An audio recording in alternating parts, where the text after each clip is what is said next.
So it's meaningless. I mean, unless Europe said, and we're willing to do everything that's necessary to dismantle the West Bank settlements, to compel Israel to, withdraw to the 1967 borders, are reprehensible. The things they say about the Palestinians and about Greater Israel and about what Israel can and can't do aren't just words. They're backed by actions of Israel actually carrying out genocide, bombing people, whoever they want.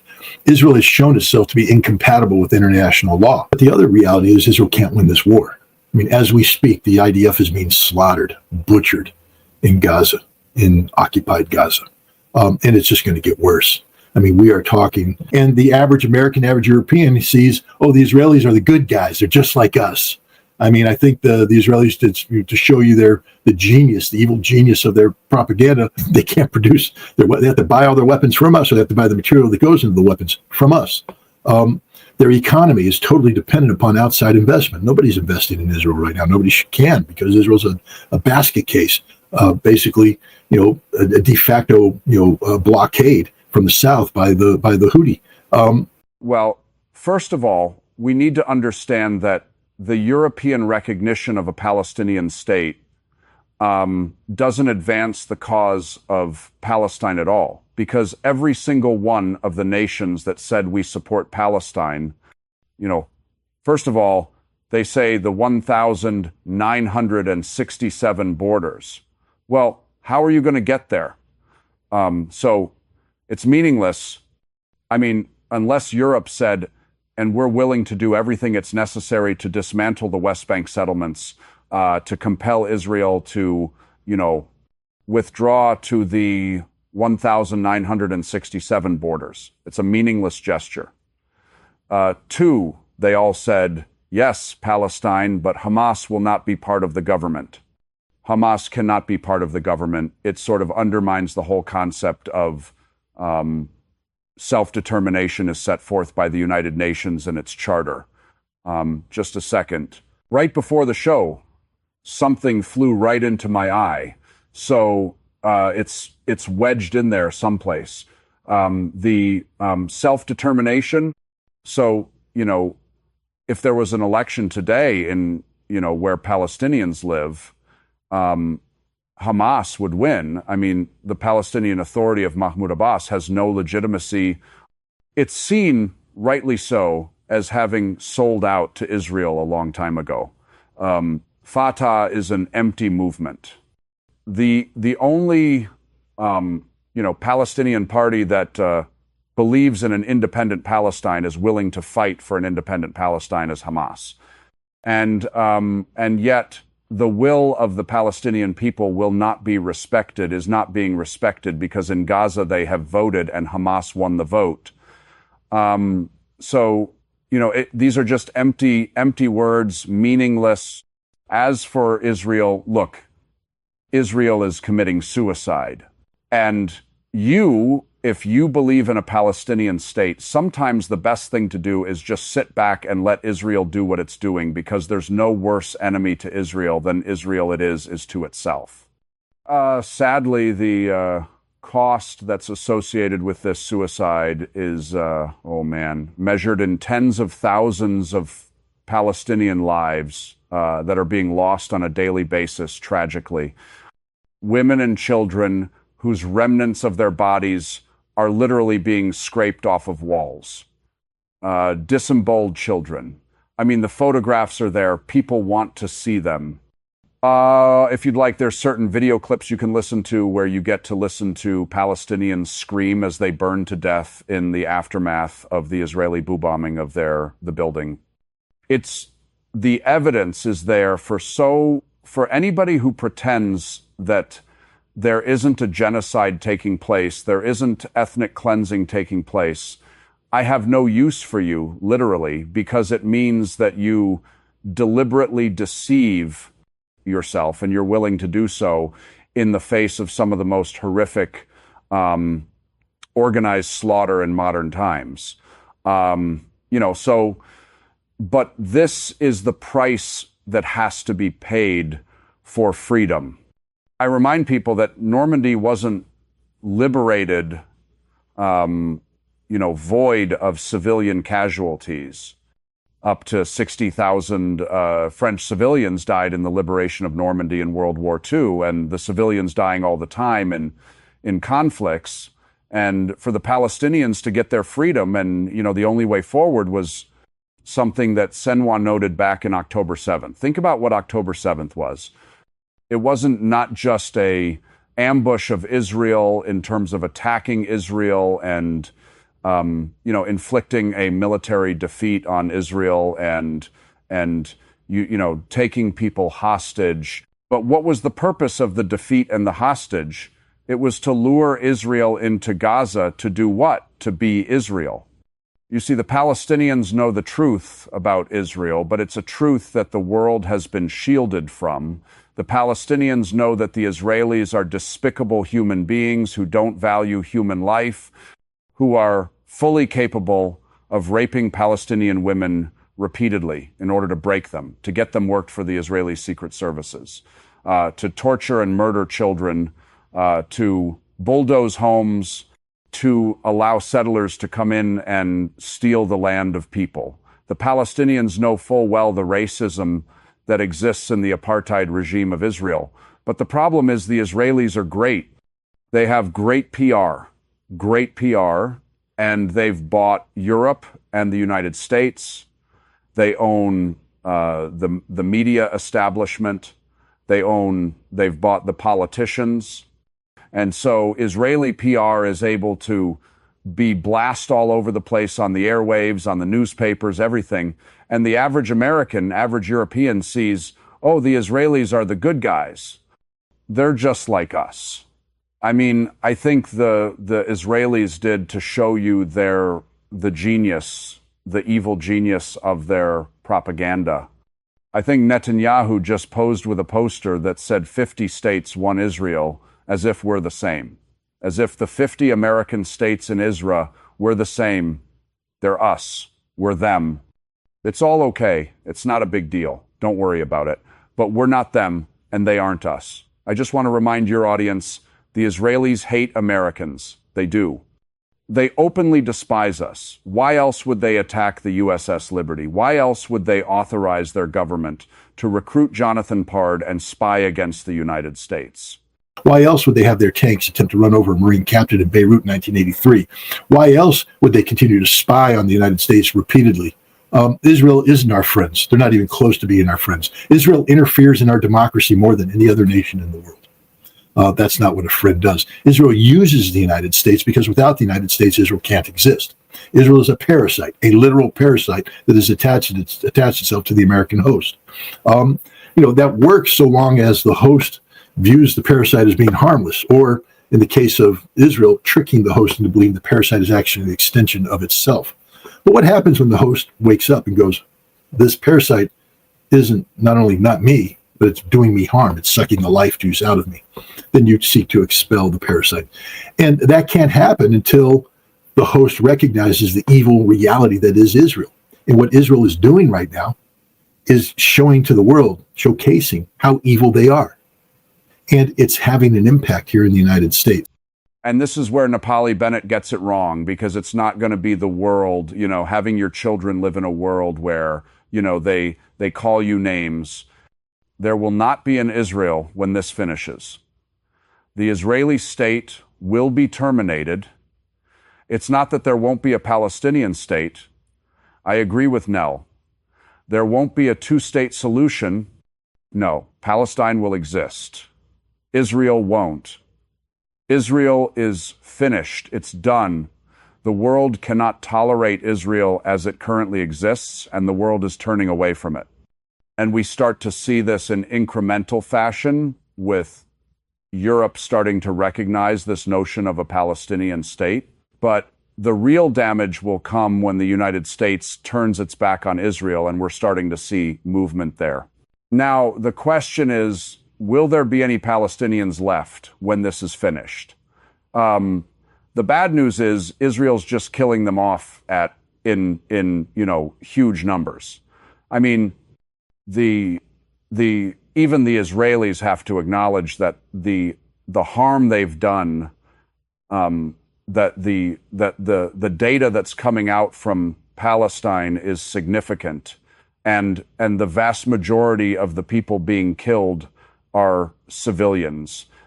But the other reality is Israel can't win this war. I mean, as we speak, the IDF is being slaughtered, butchered in Gaza, in occupied Gaza. And it's just going to get worse. I mean, we are talking, the Hamas fighters are underground. They're dug in. They know the terrain. Israel's moving in. They can temporarily occupy space above the ground, until which time Hamas fighters emerge, put a mine on, and every day you read about, an entire tank crew consumed by fire after an explosion. And the death toll is just mounting over and over and over again. All these Israelis that took photographs in the early days of the war of them, doing this, that or other thing in Gaza are now dying because death will catch up to every single one of the Israeli occupier should they opt to remain in Gaza. Death is the only solution, death or retreating, but Israel will not occupy Gaza. They cannot win the battle in Gaza. And this pipe dream of developing Gaza into some sort of elite, resort land, it's Jared Kushner's wet fantasy. You what dream? It's not going to happen. Gaza is part of Palestine, and the Palestinians have shown they're willing to fight and die for Gaza, and Israel will not win. This is the future. This is the future. Israel's finished. Netanyahu acknowledges the growing isolation of Israel, and he says we will have to learn to live, to be self-sufficient. What a joke. Israel self-sufficient. Name one thing they're self-sufficient in. They can't produce they have to buy all their weapons from us, or they have to buy the material that goes into the weapons from us. Their economy is totally dependent upon outside investment. Nobody's invested in Israel right now. Nobody can, because Israel's a basket case, basically, a de facto, blockade from the south by the Houthi. Israel's one hope. If you remember back in September, I think, of 2023, before October 7th, September 12th, perhaps, Biden was in India, and he made a speech about the Indian, Middle East, European economic corridor. And Netanyahu immediately came out and said, this is not an exaggeration. This is one of the most important days in the history of Israel. Now, why would that be one of the most important days? Because if that economic corridor came into being, the concept that was first envisioned in the Abrams Accord of this unified economic system, with Israel as the heart, the financial heart, the technology heart of this system made Israel viable for the first time. Israel could survive on its own because there would be the economic ability to, do what needs to be done without the American taxpayer underwriting this. And Netanyahu recognized the importance of that liberation from the American taxpayer. Most important day in modern Israeli history, that's gone. There is no more award. There is no more Middle East economic corridor. Israel is isolated. And so when Netanyahu says that Israel will survive, using its own resources, it will become self-sufficient. What he's really saying is that Israel will survive based upon the large S provided by the American taxpayer. That is a window that is closing. It's not closing overnight, but we see growing animosity, resentment, and opposition to America's continued underwriting of the Israeli nation. And when we decide to stop writing the checks, Israel no longer exists. Scott, you mentioned the PR of Israel as being dominant somehow. We can argue that among the elites in the West, as Emmanuel Macron said, there is no genocide. He doesn't have the evidence to prove that there is no. But you see people on the street in Italy coming out huge protest against the foreign policy of Italy v. Gaza and Palestine. And this is Meloni. She didn't talk about, she doesn't recognize this, the state of Palestine. How do you see the difference between the public opinion and the elites, and who's going to have the upper hand in a long run, in your opinion? Well, as you rightly pointed out, the political elites, are hostage to a global system that Zionism has insinuated into. But you're starting to see, why then would political elites in England and in Germany, Spain, Portugal, and elsewhere, why would they break ranks with this system and support something that Zionism doesn't support? It's because they recognize the reality of their constituents and the posture taken by their constituents. That politicians, they love only one thing, that's staying in power. That's it. They don't believe in anything else.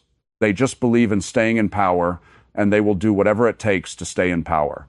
Understand that none of these nations, opted to recognize Palestine's, the Palestinian state in the 1967 borders because they're morally, they have a moral conscience. No, they had a moral conscience. They would have recognized a long time ago.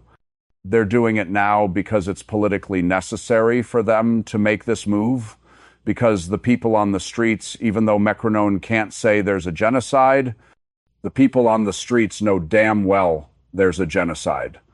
And Meloni will feel the heat as well. I don't think what is happening here is reversible. I think Israel is incapable of changing the world's opinion, because they've gone too far. They've sold themselves out to a political, to their own political elites who have said things that are reprehensible. The things they say about the Palestinians and about Greater Israel and about what Israel can and can't do aren't just words. They're backed by actions of Israel actually carrying out genocide, bombing people, whoever they want. Israel has shown itself to be incompatible with international law. They straight up acknowledge that they are accountable to nobody, no law. They will do anything they want.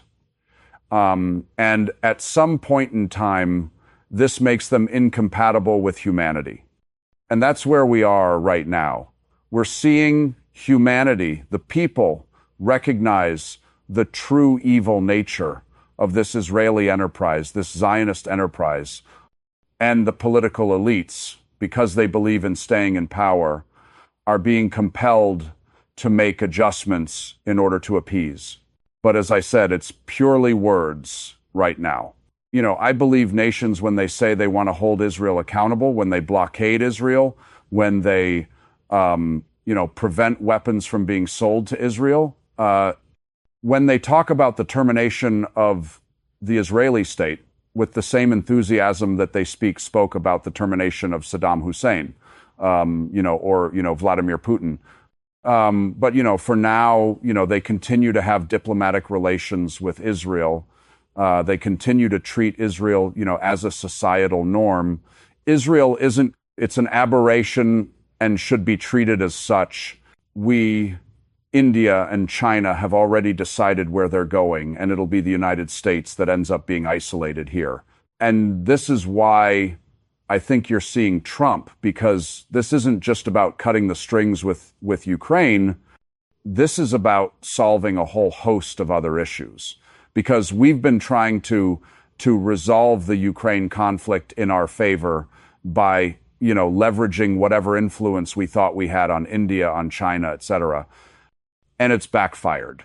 And so now, not only have we failed to achieve an outcome that would be desirable from our position with Ukraine, but we've also weakened ourselves v, India and China from a geopolitical standpoint.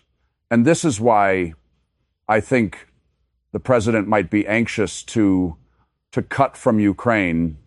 So it allows us to resolve all of these other issues and simplify the nature of the relationship we want to have with China and India and Russia.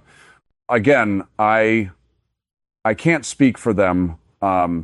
If I were advising them, though, I would just say we need to be engaged, but we don't need to be decisively engaged because these people stand for nothing. We can find, develop individual relations. For instance, both Russia and China are working with Iran right now. But even that's complicated. It's not as simple as, it's not like Iran and Russia are like, hey, we're all on the same side here. There's complexities. Same thing with China. But what I would be telling the Russians and the Chinese if I were their advisors is there is no vacuum here for us to fill at this point in time because we have a very weak Arab world. Very weak Arab world. And we have an Israel that is undeterrable. And do we want to be in the business of establishing a deterrent against Israel with the United States on the other end? I think Russia and China need to behave very carefully, to take a step back and just continuously evaluate, look for opportunities that may develop. But, the idea that, there's a vacuum being created that's going to be filled by Russia or filled by China, I don't think that's correct.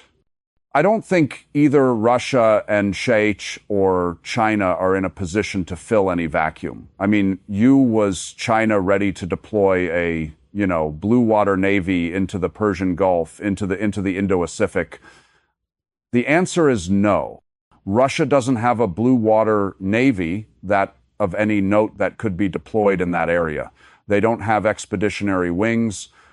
Russia, yes, they did send an expeditionary air component to Syria, but that's not something that could be replicated easily, especially with the Ukraine conflict going on right now.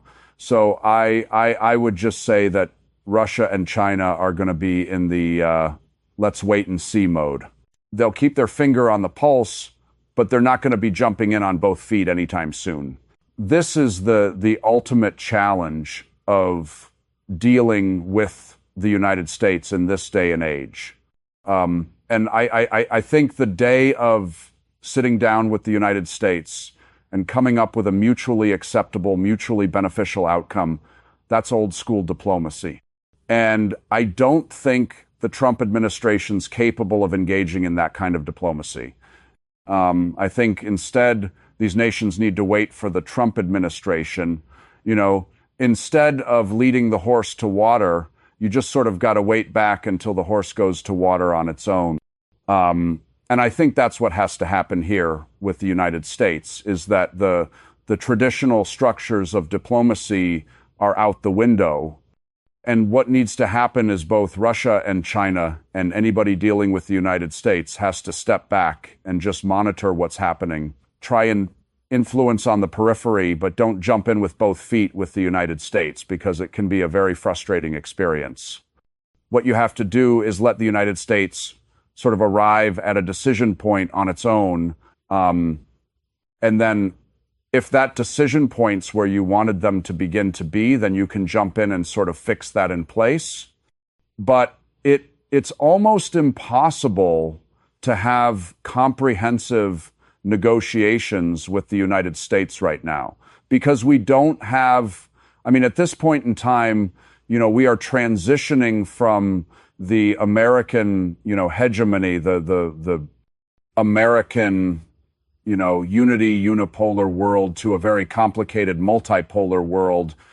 This means that one would think that your State Department needs to be expanded and the number of experts brought in so they can manage these exponentially growing levels of complexity that exist in the world today.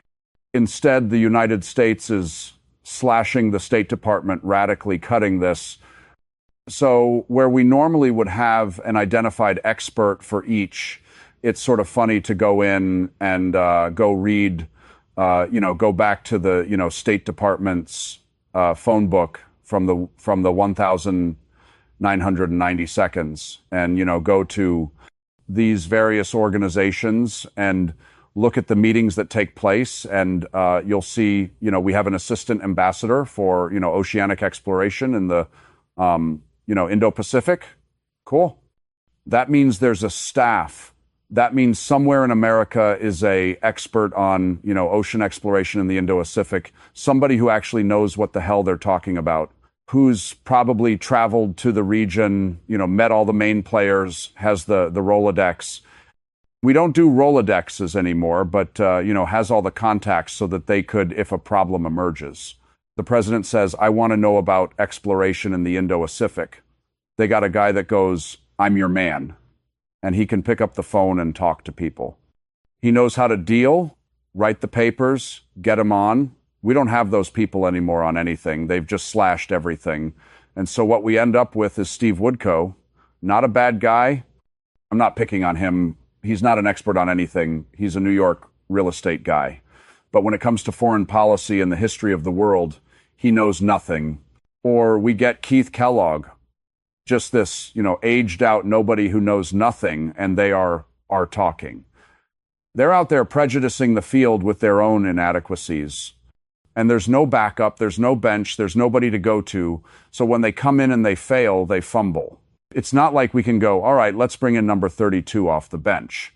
There is no bench. We're stuck with these people. And this man-child is president who's just doing where, and a Secretary of State who literally is positioning himself to make a run at the presidency. And so he's out there, hitting all the right Zionist buttons. A vice president who, I don't know what's going on there, to be honest. I was expecting far more robust engagement by J.D. Vance on issues, and it just seems that he is, he's playing it really soft and safe right now. But again, this isn't how policy is supposed to be made. There's supposed to be a national security advisor who a standalone. Well, we got Marco Rubio being the national security advisor. That means that he's doing this job of policy coordination while he's the Secretary of State. Do you understand how unbalanced that is, to have the Secretary of State also be the national security advisor?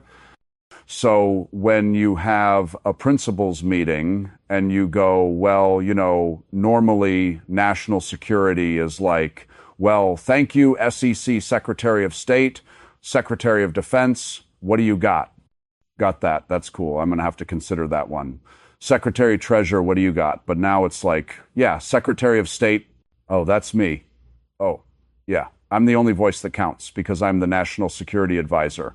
So the rest of you, pound sand, go home, either my way or the highway. And that appears to be what Marco Rubio is doing. And again, there's no staff. It used to be the principals would go down to the deputy, the deputy secretary of state, and they run a deputies meeting. And then the deputies meeting creates various interagency working groups. And that's where the senior people come in. And then each one has a sub-working group. And the sub-working groups, each one can have like a tiger team, and the tiger team is where you get the real experts who sit there and do all the nuanced stuff. They bring it up, they turn it into policy, they have to polish it up a little bit. They bring it up, they turn it into grand strategy, they bring it up, boom, and next thing you know, you got policy. And it takes a lot of people working together. What we have right now is a bunch of, mensch children hanging out in a sandbox playing by themselves. There's just nobody there. They're just out there throwing sand around. And you got a Secretary of State going, I join you, but I'm really National Security Advisor, and I'm the only one that matters. So you all sit there and play in the sandbox? Well, I go to the president who has no clue what he's talking about. I mean, how poorly briefed is the president? I made a peace between, Azerbaijan and